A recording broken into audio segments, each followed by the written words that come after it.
Hey y'all, it's Amanda and this is my Texas Zone 8 garden, and before we dive in, be sure to like this video, subscribe to the channel, and share this on your Facebook page. Okay, so I just got finished potting up a bunch of very neglected seedlings. Feel a little bit behind on that.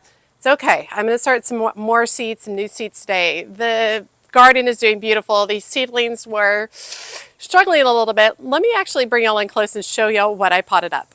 Okay. So these are what I just potted up. These are some Anaheim peppers from my friend Kristen. We have some Vinca. This is blueberry tattoo Vinca, and you can see the leaves are yellowing because I left them in their tiny little seedling seed cells for way too long. We have a couple of the Sunfinity sunflower, and those were left in their tiny little spaces very long. The flies are all over this because I just watered this with Alaskan fish emulsion. And then these, all of these are Zahara zinnias, which are going to be really filling in my garden and giving it color mid to late summer. So those are looking really good. Now I still have tons of Vinca over here that need to get in the ground. I have lots of lantana that I grew from cuttings. And then I've had a bunch of stuff that I've killed over here that's looking really rough. But the alternanthera is looking really, really good. But I have a couple of things I need to work on today. The first is going to be, I think, very messy. So let's get started. Okay. Something in this is about to be a hot mess, y'all. So I have over here, I have a drain right here that helps all the water flowing down from where you all are at. And this drain is not doing good. Let's see if I can get the lid off of it. I've never cleaned the drain out before, but it's so compacted right now with soil that it's not like all the water is flooding into the shade garden. I'm trying to see like how do I, it's like this is removable, like how do I get in this? And I actually have Danny, my contractor who's done some work for me. This was not his drain. He didn't put this one in. This was done by the builders. Thinking about having him move this drain to a lower point over here. Just because it seems silly that it's right here. This is a little bit higher, and it, like, to me, makes no sense. And I don't know if, like, you can turn this and remove this. I'm not sure. I'll have to ask Danny. I don't want to mess with it too much because I certainly don't want to break it. But I do want to get all this out so it goes better for drainage for my water. I even wonder about having a bigger drain. So anyway, Danny's going to come by on Monday and take a look at this, and we'll see about moving this drain to a position where it can drain easier and better. And then I'll also ask him about how I can like remove this top. I mean, I'm looking inside, I can see the drain inside, and I can clearly see the white of the pipe. So it's not stuffed up or anything like that. I think that it just had a fine layer of mud over the top of it, and the water couldn't drain it. Okay, that actually went way better than I thought it was going to go. Sweet. Okay, let's do something a little more fun. Okay, so these are some trellis that need to be glued back together and rebuilt. Okay, so this is an area that I built last year and then didn't do much with. And I actually want to be able to move my lemon tree this way. So I'm gonna shift some things around a little bit. I think we're gonna plant this guy up today. I think we might plant the lemon tree up too.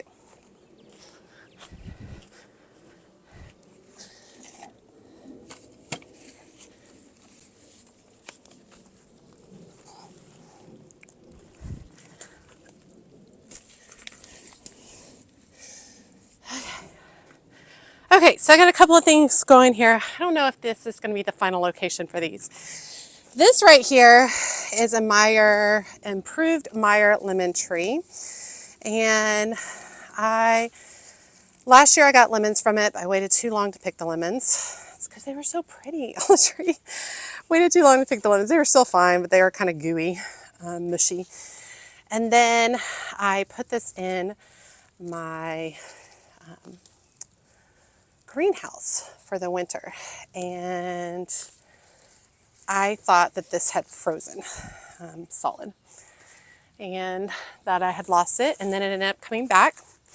And thankfully I asked several of y'all on it and you gave me some tips and thoughts. So this part down here is the graft, and the graft is not good lemon stock. This is where the graft is, but up here above, this is the part that did come back. So it's looking really good up here. I'm not going to get lemons this year, I don't think, from it. But I think next year, instead of like storing it in my greenhouse, I think I'm just going to store it on my back patio and then pull it inside when we get really bad freezes. Keep it real simple as that. So I do want to have this here, and we are going to hook this up to drip today. Now, moving over to this. This is a contorted Filbert tree. It is not currently hooked up to drip. It definitely has a lot of junk in here, including several of these, what do you call it? Pansies and violas in here. Ooh, and they've grown in thick in here. Ooh. Okay, this is going to be interesting getting these out. It also has a bunch of daffodils. The daffodils are obviously already done, blooming for the season. Truthfully, even as I'm pulling this out, the daffodils are not, the bulbs are staying in there, which is good. And I got this little tree last year. I just think it's so stinking adorable. But I feel like I definitely have not given it its best shot because I haven't had it hooked up consistently to drip. And right now I'm just going in and I'm pulling out the root balls of the pansies and violas. And I would love to plant up the base of this, specifically with Vincas that I grew from seed. Contorted Filbert tree, also known as Harry Lauder's walking stick, is a unique deciduous shrub or small tree known for its twisted, gnarled branches. It grows 8 to 10 feet tall and wide and prefers full sun to part shade and is hardy in zones 4 through 8. It adds strong winter interest and also produces an ornamental catkins in late winter to early spring. Improved Meyer lemon tree is a small citrus tree prized for its thin-skinned, mildly sweet lemons that are great for culinary use. It reaches about 6 to 10 feet tall, thrives in full sun, and is best suited for zones 9 through 11. It's grown in containers and brought indoors in colder climates. It has fragrant white blossoms and glossy evergreen leaves, making it both ornamental and productive. Okay, so first things first, I'm going to add quite a bit of plant tone to both of these. And yes, this should have been done earlier in the spring, but here we are, y'all. Life, right? All right, and I'm going to add a couple of different things. First off, I'm going to put in some white lantana that I grew from propagation, from cuttings. I took cuttings in the fall and then overwintered them. And I think that this will look really nice here. So I'm going to put a couple of them in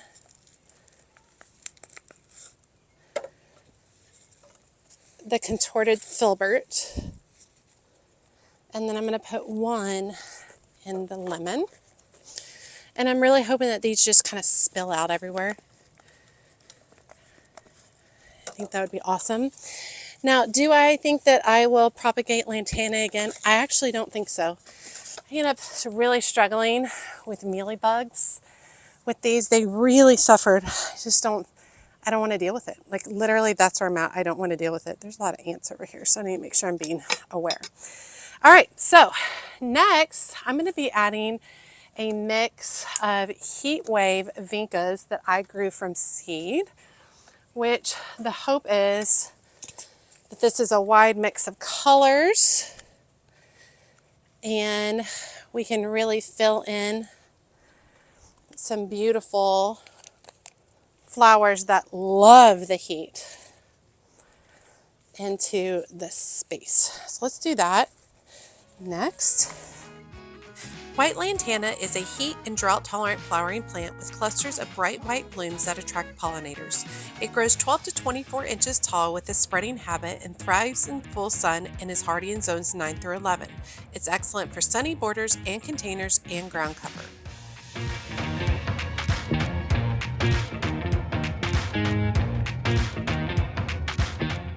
Heatwave Mix Vinca features vibrant blooms in a mix of colors including pinks, reds, and whites, thriving in extreme heat and humidity. It grows 10 to 14 inches tall, prefers full sun, and is hardy in zones 10 through 11, commonly used as an annual elsewhere. It's low maintenance and drought tolerant and perfect for summer flower beds and containers. Okay, let's water these in real good. Okay. My phone got overheated, so I had to go put it in the refrigerator. I'm not even joking, y'all. Okay, so here we go. Got both of those planted up. I also added a little bit of mulch at the base. So next thing we need to do is add drip irrigation. Now, there is existing drip to these beds, and we're gonna come off of these beds right here, right there, and there. Here's the deal. This whole area is together, including this urn, and we had issues with getting water pressure to maintain once we get to this urn, and basically I just had one long line that stopped. And what I ended up doing is coming back with a second line so that it's a giant loop to help maintain water pressure. So that's what this has to be too. I can't just run one line and then drop it in there and call it a day. That line needs to go connect from here, go through the pots, and then reconnect over there in the eggplant. And that will help maintain the water pressure. So let me show you a little bit about what that's going to look like. Okay, so what I need to do is I actually need to splice into the existing line here. So I've got my pruners. I'm just going to come in and I'm going to make a cut in the line, just like that. And then next I'm going to come in for 1/4 inch. I'm going to use a T-coupler to splice the line. So one side, the top of the T goes on one side, and one side goes into the other part. From there, I can add in black tubing, 1/4 inch tubing that has no emitters in it. So it's just solid, just like that. And I can run it through. I don't know if I have enough of this piece to go around, but we'll see. Okay, and I need to do the same situation down here with this drip. And it'll be hard for y'all. Y'all won't be able to see this. But basically I'm going to do the same thing. I'm going to cut the line and I'm going to add in a T-coupler. Okay, so I've got this line going through here. And what I want to do at this point is I want to make a splice in this line to run up to both of these containers. Once again, I'm going to cut into this line. And I'm going to put in a T-coupler. And then I'm actually going to make another splice and put in another line for the lemon tree. And from there, I'm going to run, I should run more black line up. Like I should run a short piece of black line, but I'm out. So for now, we're going to run the brown line that has the emitters up to these pots. And I'm going to put a goof plug at the end of it. Okay, there's that one. I'm going to run it same thing to this line over here. Putting in 6 emitters in this one and 7 in this one. It's going to make that cut, and I'm going to put a goof plug at the end of that one as well.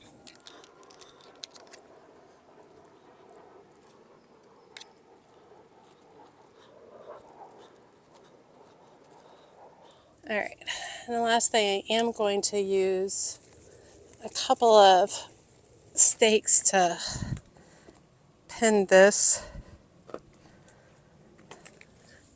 line down. Okay, it's not beautiful, but we are looking at 100-degree weather coming, so it's a necessity at this point. I don't actually think that these are where these containers are going to stay for future years, but for now, this is where they're going to be. Yeah. Okay, so let's go turn on drip irrigation. I believe it's this one. So what we want to do is turn it on, see if we get dripped in these new ones.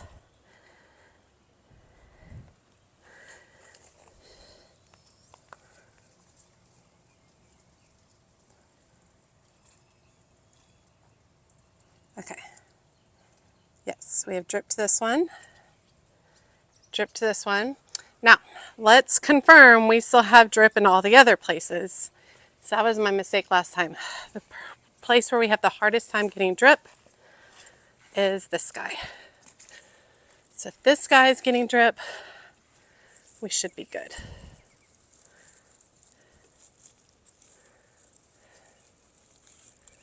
There's the drip. Okay. Yeah, we're getting drip there. Okay, so that's good.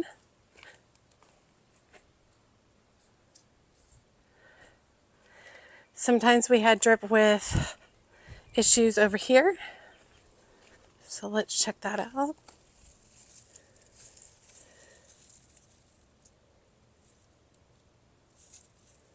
I think this is actually hooked up to a different, I think that's correct. I think this bed was originally hooked up to here and then I moved it and hooked it up here. Yep, there's the line. So it's hooked up to a different one. All right, so I see drip in all the places, which is exactly what we need. Well, my tripod fell over and broke my mount, which is not saying much because I literally had it like hot glue back together, but obviously hot glue and hot weather don't work well together. So I'm going to get Ivy to do the rest of the video, film the rest of it for us. Okay, so you're filming? Okay, y'all, Ivy's filming for me. Okay, last thing I wanted to do is I wanted to harvest some peppers. My peppers have been doing meh, okay. I think one of my biggest issues is I haven't really taken the time to harvest them along the way. So I've got a couple of giant emeralds and I have some that got eaten up by some critters and such like that. So we don't really want those. I'm literally just tossing those in the back of the garden. But I am going to take off most of the fruit right now because I do want these to kind of just rejuvenate and start reproducing again, which would be great. I do have back here a few cubanelles, which are really great for stir fry. Oops.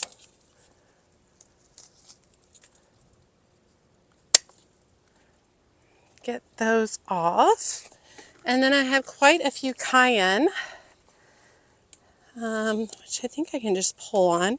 And with cayenne, we're waiting until they turn this beautiful red color to harvest them. And I'm actually going to be drying out my cayenne to make cayenne pepper seasoning for fajitas and for chili and things like that because I love to do that kind of stuff. Okay, so I've got those. One thing I want to do is, you see this pepper's leaning pretty bad. Let me go ahead and stake that.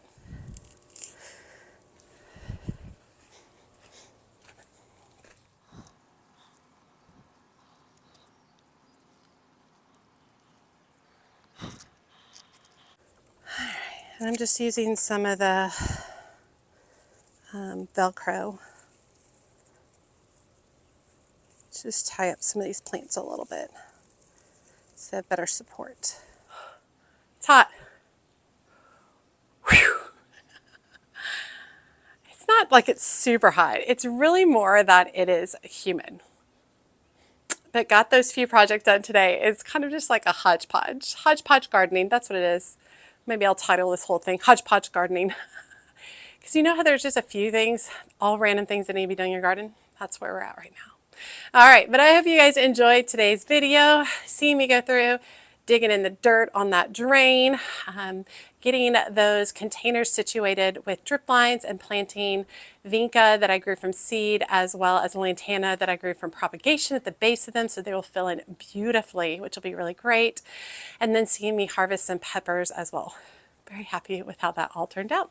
As always, make sure you like and comment on the video. Every time you like and comment, it helps grow the video so much. And if you don't feel comfortable leaving a comment, just drop me an emoji below, letting me know that you made it to the end of the video and you say hi. And be sure to check me out in my Patreon community. It is all things gardening and She's a Mad Gardener. The link is in the video description below. There's a free tier that you can join in at, and there are additional paid tiers. The higher up you are in the tiers, the more access you get, including exclusive videos only available on Patreon, as well as group chats and sharing photos. But really, that's where I do a lot of my daily posts, and I'm really, really enjoying it. It's the only place that I'm doing social media. All right, you all, as always, she's a mad gardener or a decorator or anything else that she wants to be. Thanks, y'all.